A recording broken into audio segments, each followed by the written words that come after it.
ராமநாதபுரம் மாவட்டம் பட்டினம் காத்தான் ஊராட்சி 6வது வடக்கு தெரு பகுதியில் கடந்த சில நாட்களாக பெய்த மழையினால் அனைத்து சாலைகள் முழுவதும் மழை நீர்க்குளம் போல தேங்கியுள்ளது. இதனால் அப்பகுதி மக்கள் செய்வதறியாமல் தவித்து வருகின்றனர்.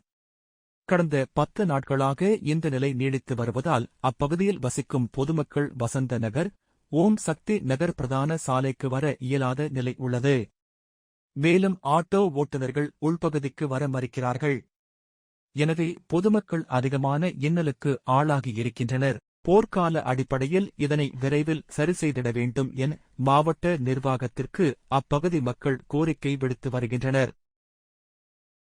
ராமநாதபுரம் பட்டணங்காத்தான் ஊராட்சி பட்டணங்காத்தான் வடக்கு தெரு 6வது தெருவில் கடந்த பல நாட்களாக பெய்த மழையிலே தண்ணீர் தேங்கி மக்கள் அந்த பகுதி கடைசிலிருந்து பிரதான சாலைக்கு வருவதற்கோ 2 வீலரில் போவதற்கோ, இதில் 2 வீலர் சென்ற 3 தடவை பெண்கள் ஸ்கூட்டி இது ஒன்று தாவு பள்ளம் தெரியாமல் கீழே விழுந்துட்டாங்க. தண்ணி தேங்கி இருப்பதால் சுகாதார கேடு இருக்கு. பஞ்சாயத்தில் பல தடவை சொல்லியும் இதை எடுப்பதற்கான நடவடிக்கை எடுக்கவில்லை இதுவரை.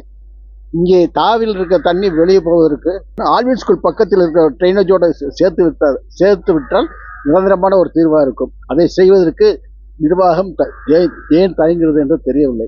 எனவே இது உடனடியாக நடவடித்து மக்களுடைய நலனுக்காக மக்கள் சுகாதாரத்துடன் இருப்பதற்கு விரைவிலே நடவடிக்கை எடுக்க அன்போடு கேட்டுக்கொள்கின்றேன்.